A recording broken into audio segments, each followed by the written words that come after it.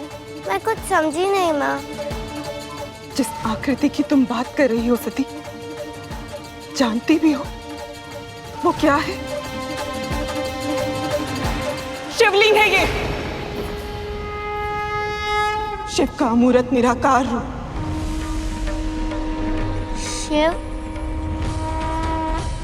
वो कौन है माँ? शिव कौन है, शिव क्या है, इसकी व्याख्या करना तो बड़े बड़े ज्ञानियों के लिए भी बहुत कठिन है। मैं तो बस इतना जानती हूँ कि शिव पवित्र त्रिदेवों में से एक है। त्रिदेव अर्थात तुम्हारे दादाजी श्री ब्रह्मदेव, जिन्होंने सृष्टि के आरंभ में पराशक्ति की सहायता से सभी की रचना की। श्री विष्णु, जो सृष्टि के पालनहार हैं, जिनकी पूजा तुम्हारे पिताजी और हम सब करते हैं। और ये पशुपति महादेव शिव, अंत में जाकर सब इनमें ही लय हो जाते हैं।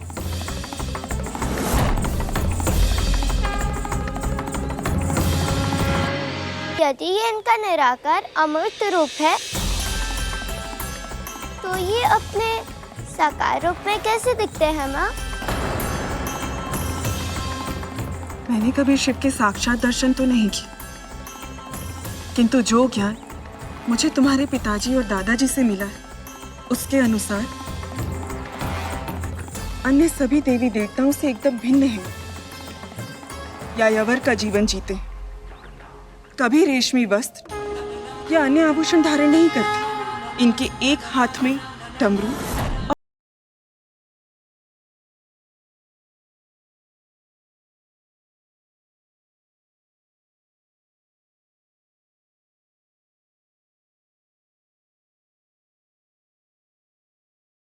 यहाँ तक कि क्या हुआ माँ? आप रुक क्यों गई? सती, सती, यहाँ जो कुछ भी हुआ, मैंने तुम्हें शिव के बारे में जो कुछ भी बताया, तुम इसे फिर कभी नहीं दोहराओगी, और अपने पिताजी के सामने तो बिल्कुल भी नहीं, समझी? अर्थात मैं पिताजी को शिव के बारे में कुछ भी ना बताऊं? ऐसा क्यों माँ? बहुत छोटी हो सती, इन सब बातों को जानने की कोई आवश्यकता नहीं। अभी तुम बस इतना जान लो कि तुम्हारे पिताजी को इस घटना के बारे में बिल्कुल भी पता नहीं चलना चाहिए, अन्यथा उन्हें बहुत दुख पहुंचेगा। पर माँ, सती, तुम्हें मेरी सौगंध, तुम अपने पिताजी के सामने शिव की चर्चा तक नहीं करोगी, कभी भी नहीं।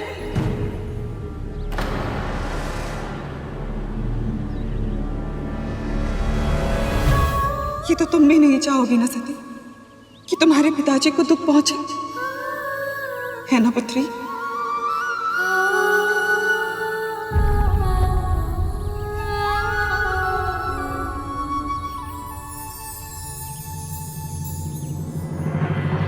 तो क्या देवी सती ने प्रभु महादेव की भक्ति त्याग दी प्रभु?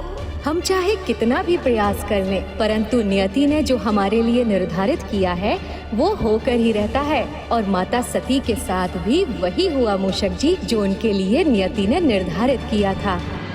उस दिन तो माँ ने अपनी पुत्री को रोक लिया, पर एक माँ अपनी युवा संतान को कुछ भी करने से पूरी तरह कब तक रोक पाती? और उस संतान को जो एक भक्त भी थी, और ऐसी भक्त जिसने अपने ईश्वर को ही अपना सर्वस्त्र मान लिया हो। हाँ मूषक जी, मामी श्री का कथन भी सत्य है।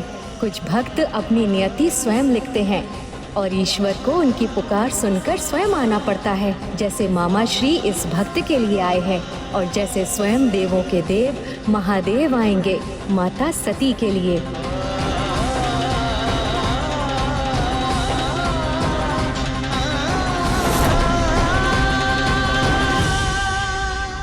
रानी प्रसूति ने शिव के बारे में विचार करने से, बात करने से जितना मना किया था, उतना ही देवी सती शिव की ओर आकर्षित हो रही थी। वो शिवलिंग के दर्शन के लिए नित्य रूप से जाने लगी। ओम नमः शिवाय, ओम नमः शिवाय, ओम नमः शिवाय, ओम नमः शिवाय। सती, ये फिर से चली आई है। सती, पता नहीं क्यों आपको जाने बिना ही मुझे आपके साथ बहुत ही गहरे संबंध का अनुभव होता है। जब मैं आपके सामने नहीं होती, मैं ही नहीं होती। विचित्र से अधूरेपन का आभास होता है मुझे। पर जैसे ही मैं आपके दर्शन करती हूँ, मुझे अभूतपूर्व प्रसन्नता मिलती है महादेव। ये कैसा संबंध है इसका शिव के साथ? जितना हम इसे शिव से दूर रखने का प्रयास करते हैं, शिव के प्रति इसकी भक्ति उतनी बढ़ती चली जाती है। एक अलौकिक शक्ति आ जाती है मुझ पे। ऐसा लगता है जब तक मैं आपके साथ हूँ, मैं कुछ भी कर सकती हूँ।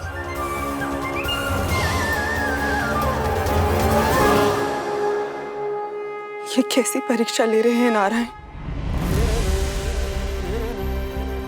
एक और मेरे पति तो दूसरी ओर मेरी पुत्री। किसी एक को प्रसन्न करने का प्रयास करती हूँ तो दूसरे का हृदय टूट जाएगा।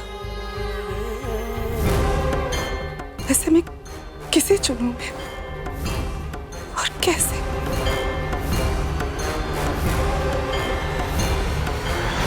प्रजापति दक्ष की पत्नी रानी प्रसूति की दुविधा दिन ब दिन बढ़ने लगी, क्योंकि एक बार जब देवी सती को शिव की धुन लगी तो फिर उनका ध्यान सांसारिक बातों से हटता चला गया और वो स्वयं शिव में रमती चली गई। अपने पिता के साथ भ्रमण करने के स्थान पर वो अनेक पहर तक शिवलिंग के सामने ध्यान में बैठी रहती। समय के साथ शिव ने उनकी आस्था, भक्ति, प्रेम और भी प्रगाढ़ होता गया।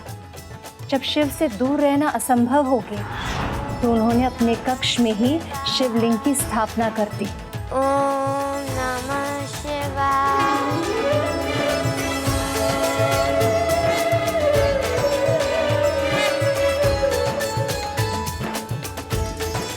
प्रभु महादेव की स्थापना, वो भी अपने कक्ष में।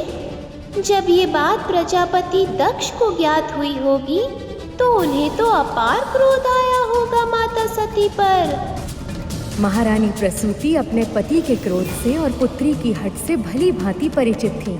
इसीलिए उन्होंने पिता पुत्री के बीच टकराव से बचने के लिए असत्य का आश्रय लिया। पर वो नहीं जानती थी कि इससे समस्या सुलझेगी नहीं और भी अधिक बढ़ जाएगी।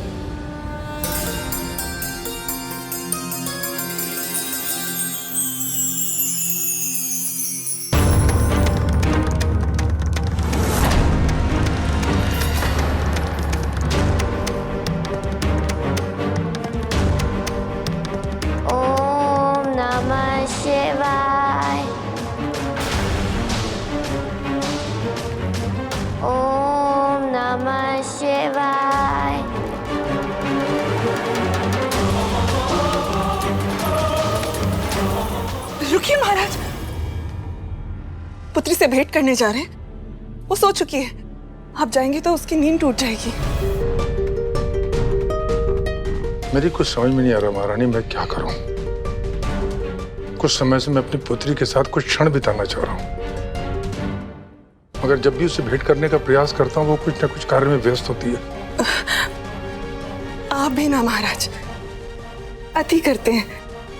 बात बस इतनी सी है कि आपकी छोटी सी पुत्री अब सयानी हो चुकी है। आप ठीक कह रही महारानी, पुत्रियां कितनी जल्दी सयानी हो जाती हैं। अभी कल ही की तो बात है जब मैंने उसे गोद में उठाया था, अपने हृदय से लगाया था,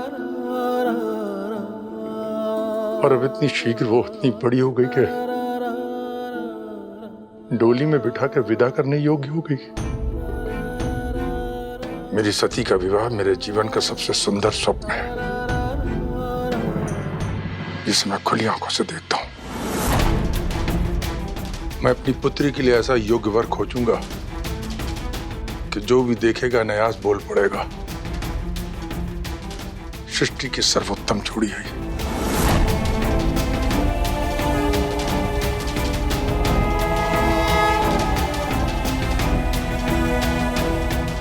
आप देखिएगा महारानी,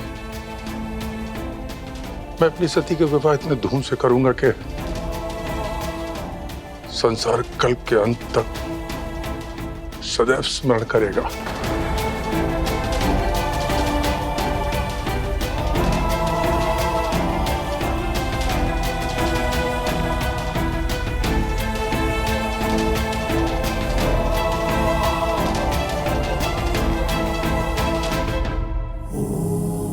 सुना आपने? पिताजी अब मैं विवाह के बारे में सोचने लगे हैं। पर मेरे मंदिर के देवता तो सिर्फ आप ही हो। पति रूप में आपकी जो छवि मेरे कल्पना में है, उसे मैं सत्य बना दीजिए महादेव। रानी प्रसूति ने बहुत समय तक शिव के प्रति अपनी पुत्री की रुचि को छिपाए रखा, पर भक्ति का रंग इतना गहरा होता है कि छिपाए नहीं छिपता। और फिर एक दिन देवी सती के साथ कुछ ऐसा हुआ।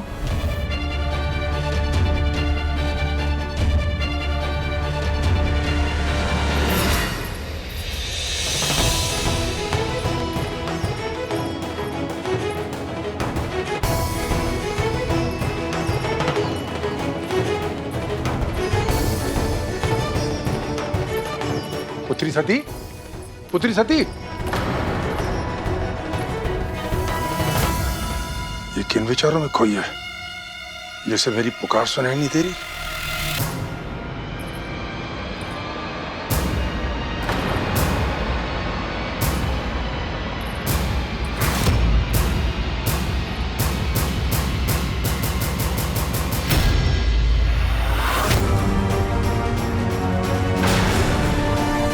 ये तो बेलपत्र है जो शिव को प्रिय है, परंतु ये मेरे महल में कैसे?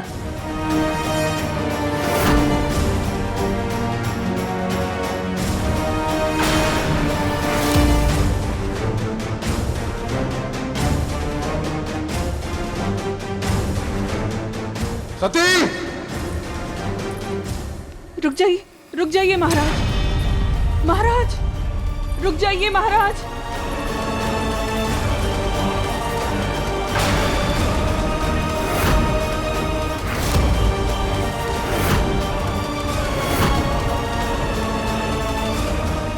सती!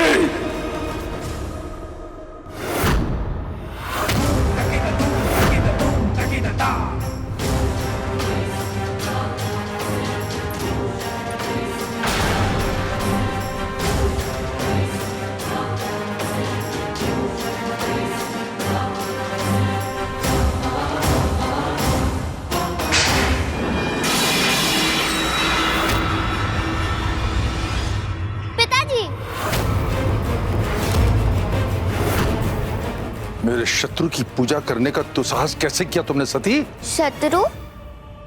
अवश्य आपको कोई भ्रम हुआ है पिताजी।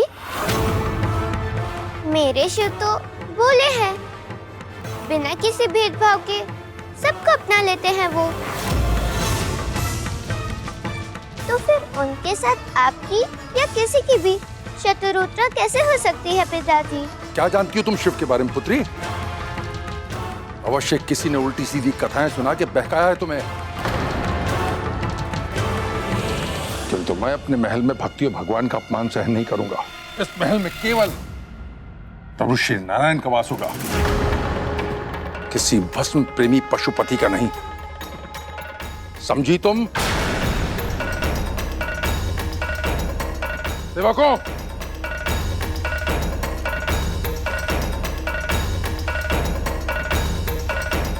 शिवलिंग को उठाकर बाहर फेंक दो।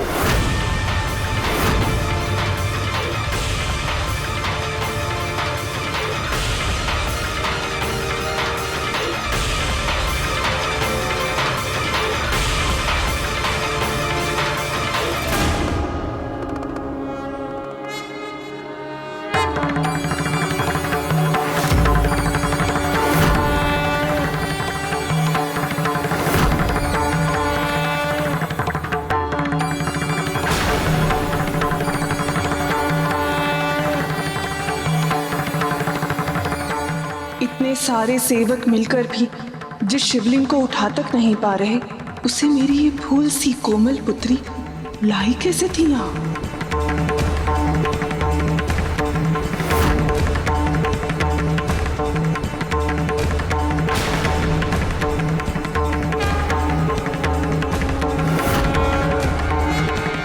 सेवकों,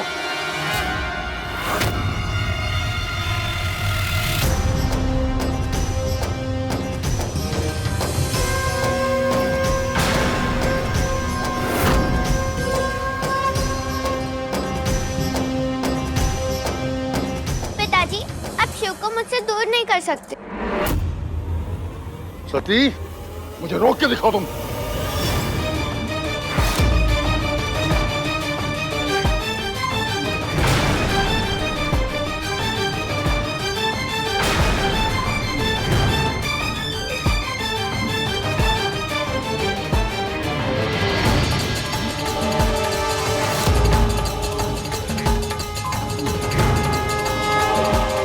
मुझे पूर्ण विश्वास है कि मेरे महादेव को मुझसे कोई अलग नहीं कर सकता।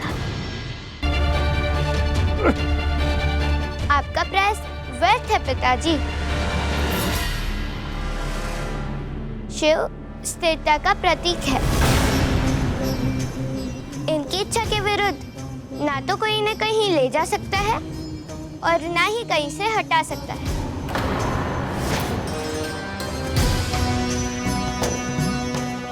इनको गति दी जा सकती है तो केवल प्रेम और श्रद्धा से।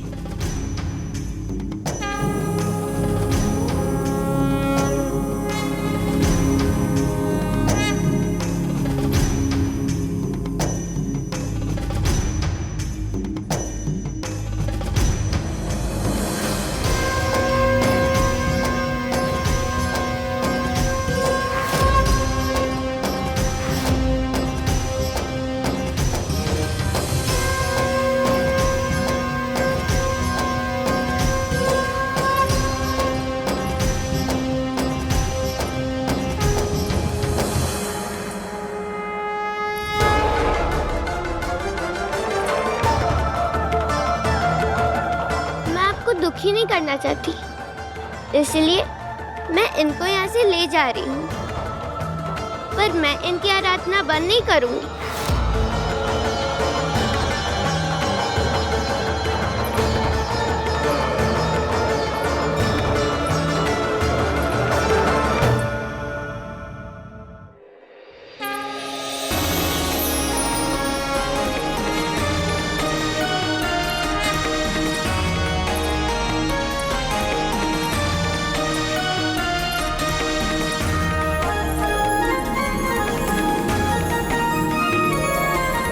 उस दिन देवी सती ने शिवलिंग को इतनी सरलता से उठाकर ब्रह्मदेव और नारायण के मन में एक विचार जागृत किया। केवल देवी सती ही वो शक्ति है जो अपने भक्ति और प्रेम से महादेव के मन को झकझोर पाएगी। उन्हें साधना से बाहर लाकर सक्रिय कर पाएंगी और इसीलिए उन्होंने सती के मन में शिव को पति रूप में पाने के संकल्प को और भी अधिक दृढ़ कर दिया। दूसरी ओर दक्ष अब भी सत्य को स्वीकार नहीं कर पा रहे थे कि उनकी पुत्री उस भूत पावन शमशानवासी से प्रेम करती, जिनसे उन्हें केवल बैर ही नहीं घृणा भी थी।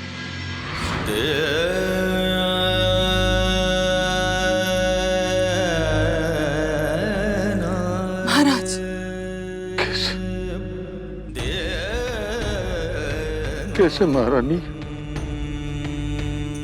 जिस पुत्री को मैंने अपने प्राणों से अधिक प्रेम किया, उसने मेरे साथ ही ऐसा कैसे कर सकती सती? महाराज, मैं जानती हूँ शिव आपको तनिक भी नहीं सुहाते, किंतु एक बार सती की दृष्टि से शिव को देखने का प्रयास। असंभव!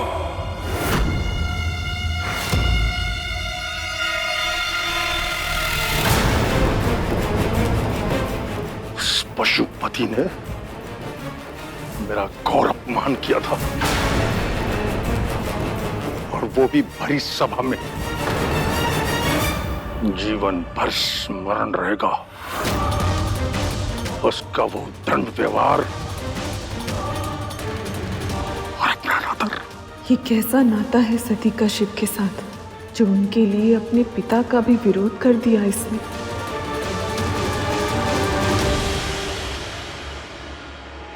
देव और अपमान, किंतु प्रभु महादेव तो किसी का भी अपमान कर ही नहीं सकते हैं। वो तो कितने स्वच्छ स्वभाव के हैं। सही कहा आपने मूषक जी, किंतु जब व्यक्ति स्वयं का मान आवश्यकता से अधिक करने लगता है तो उसके अंदर अहंकार जन्म ले लेता है, और अहंकार के समक्ष जो नहीं झुकता उसे वो अपना शत्रु मानने लगता है। ऐसा ही हुआ था प्रजापति दक्ष के साथ। ये कथा तो हम भी नहीं जानते, तनिक विस्तार से बताइए ना, भगवती की कृपा से।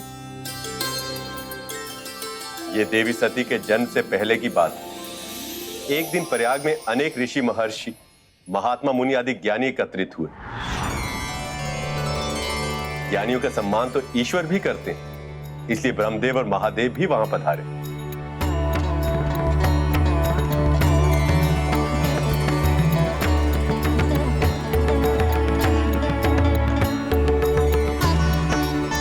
प्रणाम ब्रह्मदेव। प्रणाम ब्रह्मदेव। नारायण नारायण।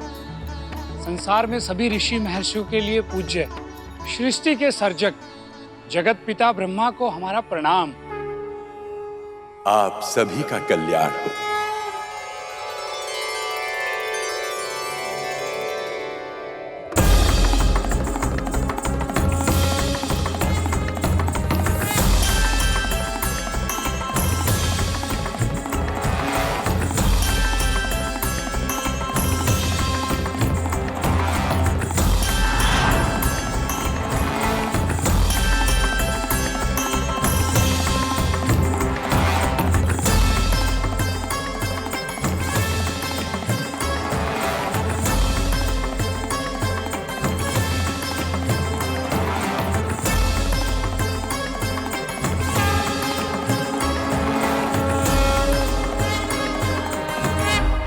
भूत भावन पशुपति महादेव शिव शंकर को प्रणाम स्वीकार हो।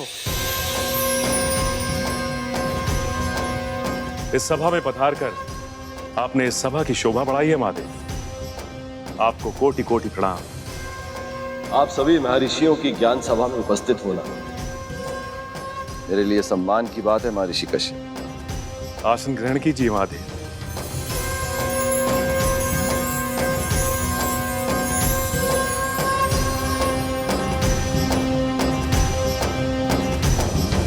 इस सभा को सबसे पहले संबोधित करने के लिए आपसे अधिक उपयुक्त कोई नहीं है महादेव। कृपया हमारा निवेदन स्वीकार कीजिए। हम सभी आपके ज्ञान के अमृत का प्रसाद चखना चाहते हैं। ज्ञान से अधिक अनिवार्य इस संसार में कुछ भी नहीं है ऋषिगण। ज्ञान से ही उत्तम समाज का निर्माण होता है, पर इसे बाहर ढूंढने का प्रयास करना व्यर्थ है। सच्चा ज्ञान स्वयं के भीतर छुपा होता। अपना ध्यान साधना में लगाइए, ज्ञान की प्राप्ति अवश्य होगी।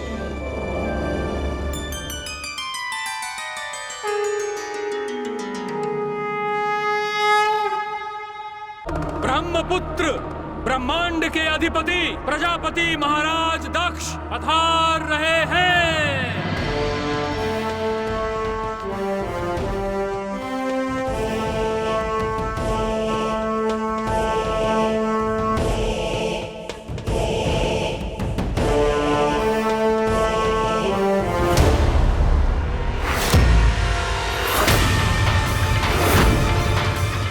मेरे सम्मान में सब खड़े हो गए, किंतु ये उद्दंडी अघोरी बैठकर मेरा अपमान कर रहा है।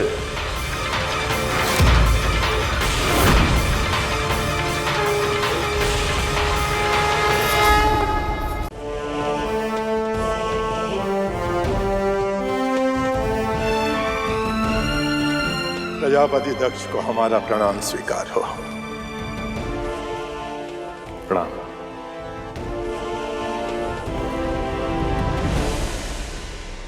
प्रणाम पिताजी।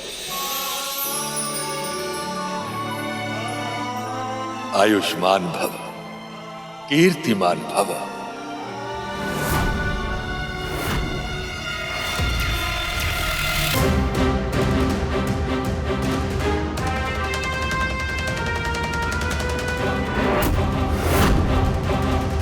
देवता, ऋषि, महर्षि, असुर, ब्राह्मण, संसार के समस्त प्राणी मस्तक झुका के मुझे प्रणाम करते हैं, मस्तक झुका के मुझे सम्मान देते हैं। और ये भूत प्रेत पिशाचों से घिरा रहने वाला चित्त, ये यहां ऐसे बैठा है जैसे संसार का सबसे बड़ा ज्ञानी जय हो।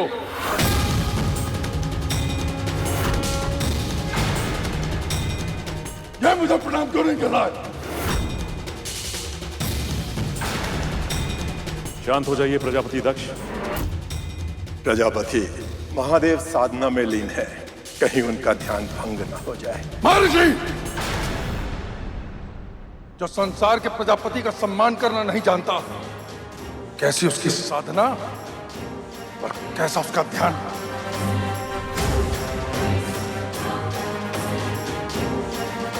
शमशान में निवास करने वाला कैसी निर्लजता से मेरे सामने बैठा है, इसका केवल एक ही कारण है कि वेदों के कर्म से हीन है ये, जो स्वयं ही सारे वेदों के ज्ञान के सार हैं, उन पर इतने अपमान पूर्वक कटाक्ष। जिसने पूरे संसार को बनाया है, उस महादेव के बारे में प्रजापति दक्ष ऐसे कटु वचनों का प्रयोग कर रहे हैं। अगर महादेव अपनी ध्यान मुद्रा से उठ गए तो इसका परिणाम बहुत ही भयानक होगा। ये मूर्ख प्रजापति मेरे स्वामी महादेव का इतना अपमान कर रहा है। मेरा मन तो कर रहा है कि इसी क्षण इस अहंकारी को इसके अपराध का दंड अपने हाथों से दूं। अभिमान और दुर्बुद्धि का वास है इसमें।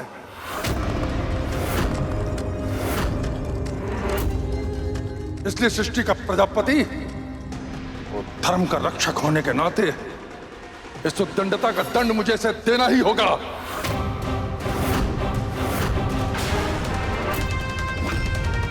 ये क्या कह रहे हो पुत्र?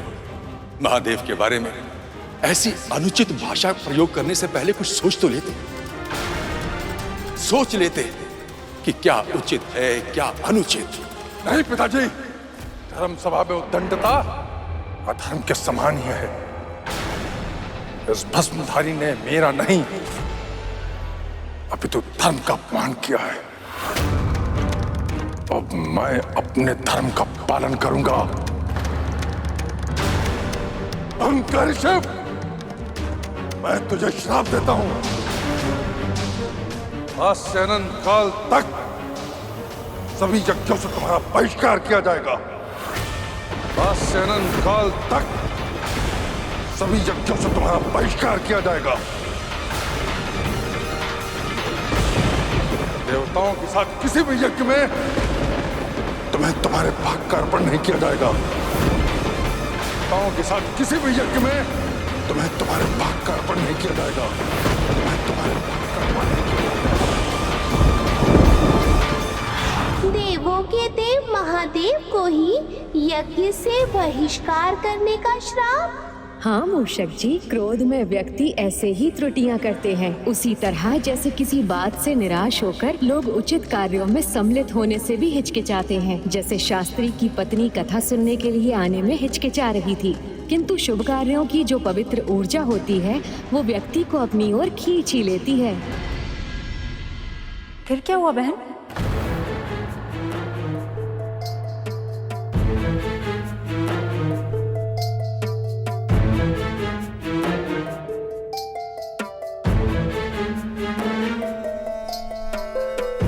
बहन, भीतर आइए।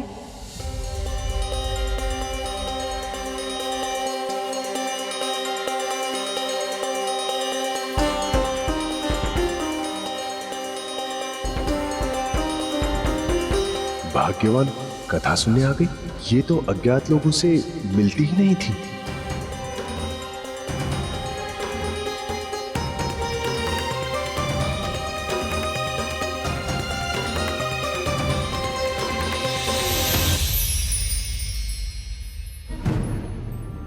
कहीं शिव ने उस श्राप के कारण ही दक्ष का शीश तो नहीं ना काट दिया?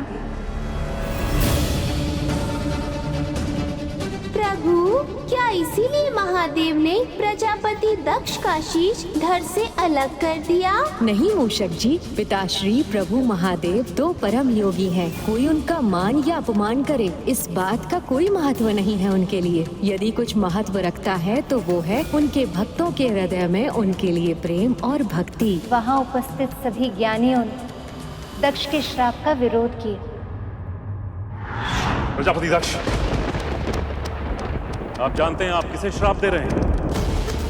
वो महादेव हैं, शिव, शक्ति के सहचर। और ये जो श्राप आपने दिया है, उसकी भी शक्ति उन्हीं से आई है।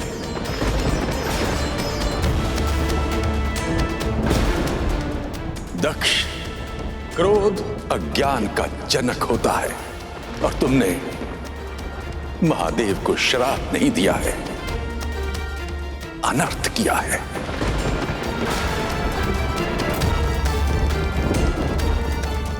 महामूढ़ दुष्बुद्धि दक्ष,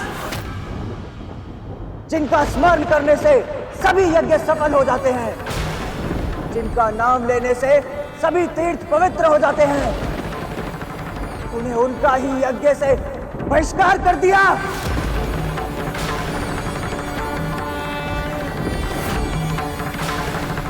जो संसार का सृजन और पालन करते हैं, जिनमें सब कुछ लय हो जाता है, उन्हें यज्ञ के भाग से वंचित करने का दुस्साहस किया है तूने। कैसे प्रजापति हो तुम कि शिव की महिमा को भी नहीं जानते? चल दुर्बुद्धि पशु, जैसे तेरा स्वामी वैसे ही तू, तुम सब असभ्य हो। आज मैं तुझे भी तेरी उद्दंडता का दंड अवश्य दूंगा। आज से तुम सब वेदों से बहिष्कृत हो जाओगे।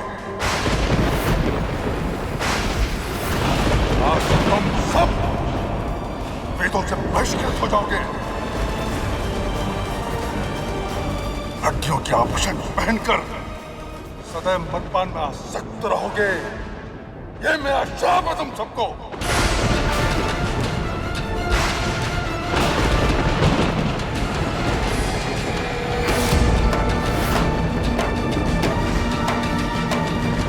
प्रतिशोध तो शिव के स्वभाव में ही नहीं, मान अपमान से परे है।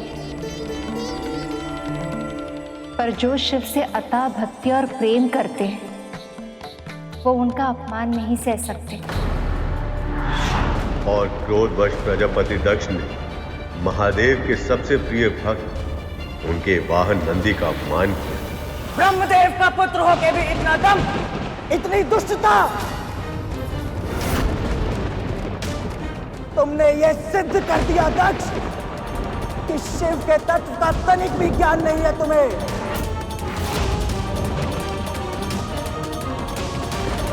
तो सुनो अहंकारी दक्ष, आज तुम्हें और जो भी इस महासभा में उपस्थित मेरे महादेव का अपमान होते देख मौन खड़े हैं, उन सभी को मैं शिव सेवक नंदी ये श्राप देता हूं कि तुम सब वेदों के तत्व ज्ञान से शून्य हो जाओगे, कि तुम सब वेदों के तत्व ज्ञान से शून्य हो जाओगे।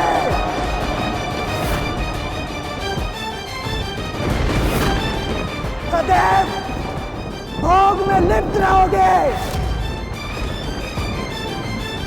स्वर्ग को सबसे बड़ा पुरुषार्थ मानोगे और क्रोध, मोह, और मद के वशीभूत होके सदैव भिक्षुक बने रहोगे।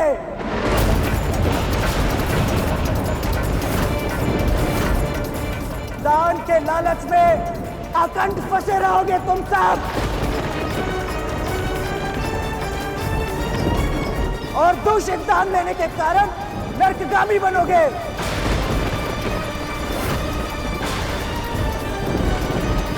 और अहंकारी दक्ष, जिस मुख से तुमने मेरे महादेव का अपमान किया है, एक दिन वो मुख नहीं रहेगा।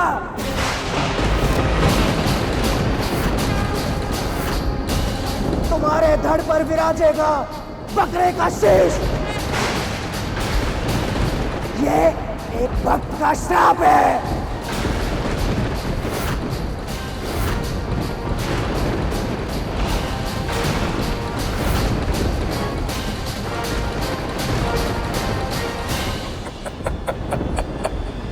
कुकुट के बांग देने से सूर्योदय नहीं होता है। जो स्वयं धर्म का पालन ना करता हो, उसका श्राप कैसे फलीभूत होगा?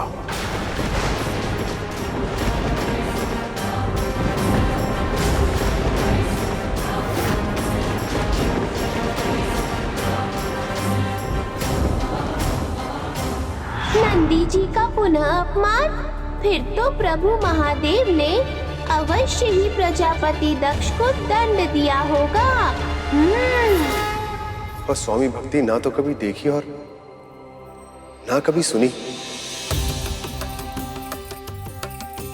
धन्य है नंदी मां भगवती की कृपा से।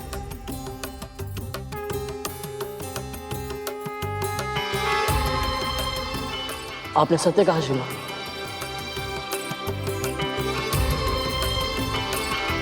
मैं भी यही चाहता हूं कि मैं अपने स्वामी का ऐसा ही सेवक बन पाऊं।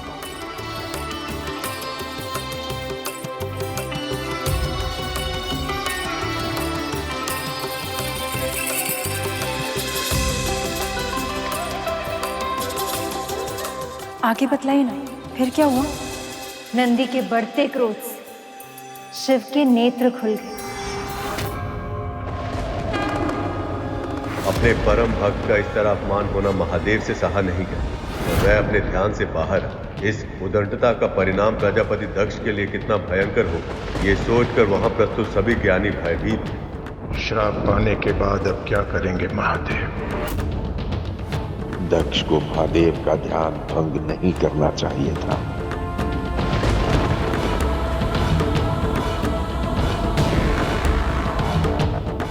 न जाने अब क्या करेंगे महादेव, कहीं कुछ अनहोनी ना हो जाए।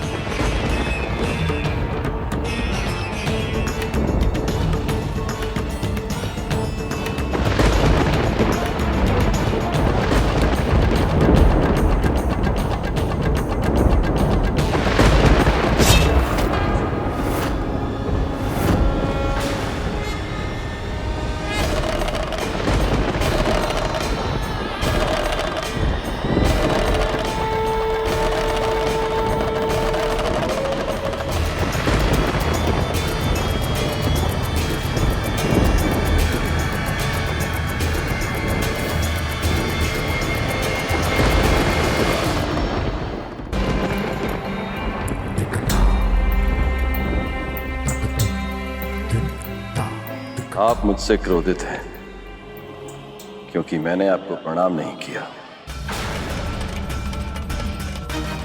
पर मुझे तो यह भी नहीं पता प्रणाम करूं तो किसे करूं।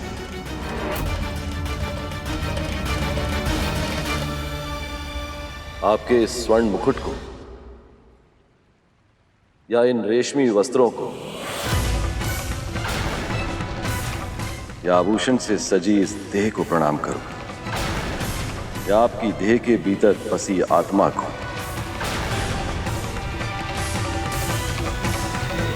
ज्ञान के आवरण में कुतर्क मत करो शिव। देह और आत्मा एक दूसरे से भिन्न नहीं है। पर आपकी देह, ये वस्त्र, ये आभूषण, ये सब कुछ नश्वर है प्रजापति।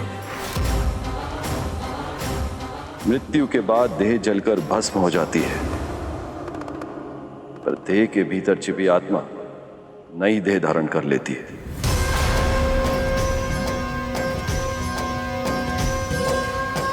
तो बताइए, किसे प्रणाम करूं मैं? ओह, देव और आत्मा के चक्रव्यूह में उलझाना चाहते हो मुझे? वो तर्क कर रहे हो मेरे साथ, किंतु मैं इसका उत्तर तर्क से दूंगा।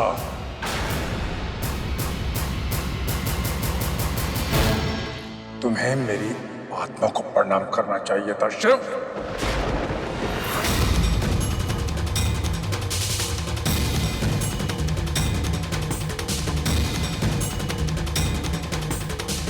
पर आत्मा तो उसी परमात्मा का अंश होती है प्रजापति, जो कण कण में व्याप्त है।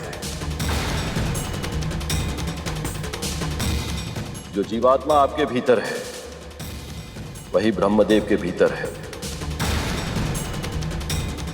मेरे भीतर, और नंदी के भीतर भी है।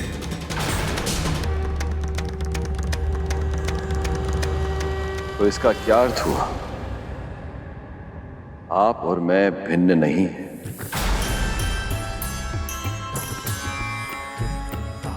आपसे ही मैं हूं और मुझसे ही आप हैं।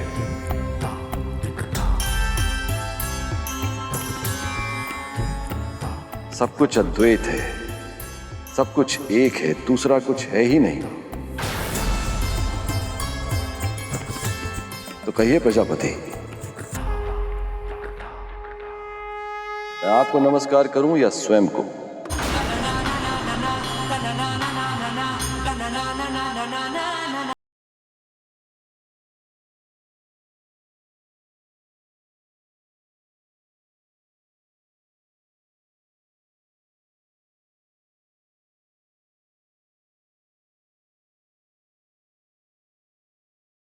समझना असंभव है।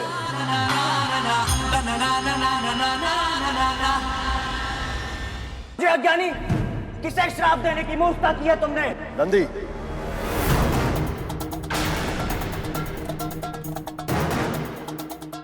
प्रजापति दक्ष को इस प्रकार संबोधित करके तुम भी वही भूल कर रहे हो जो ये कर रहे हैं।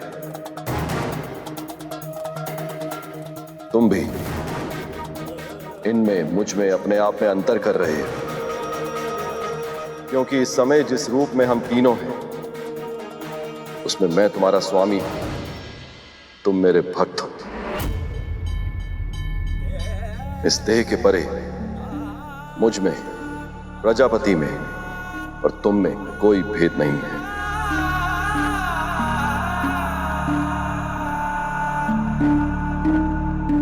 तुम कैसे भूल गए नंदी? मैं ही यज्ञ हूं, मैं ही यज्ञ का कर्म हूं। यज्ञ के सभी उपकरण मैं ही हूं। यज्ञ की आत्मा में भी मैं हूं। यज्ञ परायण यजमान भी मैं ही हूं। यज्ञ से बहिष्कृत भी मैं ही हूं।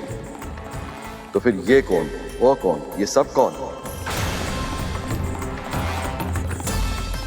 सत्य तो ये है,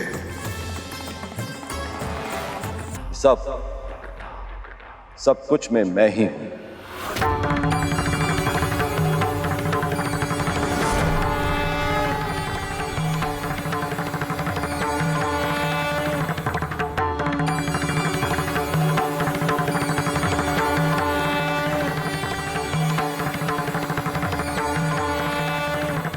मुझे क्षमा कर दीजिए प्रभु, मुझे क्षमा कर दीजिए, मुझसे भूल हो गई। भूल का आभास मन को निर्मल करता है, पर आवेश में भूल का आभास नहीं होता। आवेश में आकर महादेव की ज्ञानपूर्वक बात प्रजापति दक्ष को कटाक्ष प्रतीत हुई और उनके मन में महादेव के प्रति अपार द्वेष वास करने लगा। इस अपमान का प्रतिशोध मैं अवश्य लूंगा तुझसे, ढोंगी अघोरी।